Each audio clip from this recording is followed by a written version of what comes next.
Nung kabilang linggo pa. Ah! Lucky, baka kaya hindi ka nagugustuhan ni Sammy dahil hindi ka pa naligo.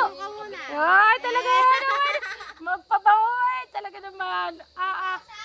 Ayan, nakapabango na. Baka naman. Ayun, naamoy na.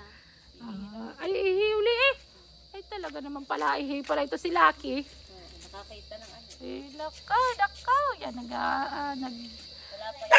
Apo matapang talaga sa manta namin. Other pa yan. Ang liit ni Sammy sa kanya. Ano? Pag nilapit mo sa asan mo, laki. Pero ori talaga, Mare. Napakalaki na rin aso mo. Yung di may maliit na sudid siya. Si Grace. Sammy, mabango na nga yan eh. Matapang ka pa rin. Ang gusto mo yata yung askal eh. Yung parang hotdog. Nakikita mo kayo. Ibang aso natakil eh. Oo nga, tignan mo. Ganyan din siya kanina nung may K9. Ganyan din ang tapang niya. Naku. Salamat sa pinagawa. Buti hindi na ganito to. Laki pa naman ang bibig. Mabait nga to si Lucky kaysa kay Sammy namin. Takot lang siya pa at malaki.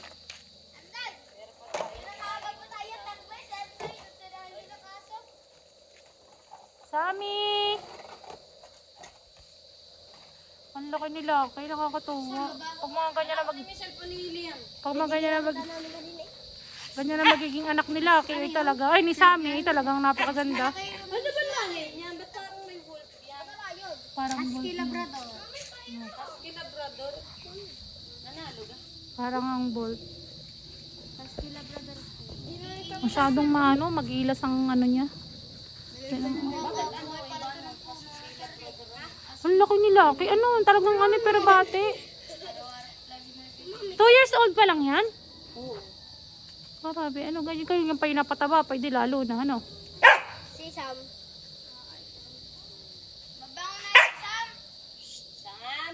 Sabi Sam. Naman, tingnan mo yung haro. Sam, tingin mo. Yan na. Ay, ayaw niya. Sam. Ayaw. Virgin, ano ka? Virgin, ayaw pa. Ayaw nga naman eh. Diyan ka na sa amin ha. Dadala-dala namin ng pagkain. Uy, ano na talaga siya. As in. Pero ayaw ni Sammy. Hindi talaga yung nakain pag ganyan nilalapitan diyan yung kainay na laki. Gustong magpaano. Ayaw naman nun sa mga askal eh. Ay pag nakita nung ni ano. Ang kinay ni maaselan daw. Pag yung nakita hindi nakain agad. Kaya rin naman si Sammy parang gusto pa yata sa askal.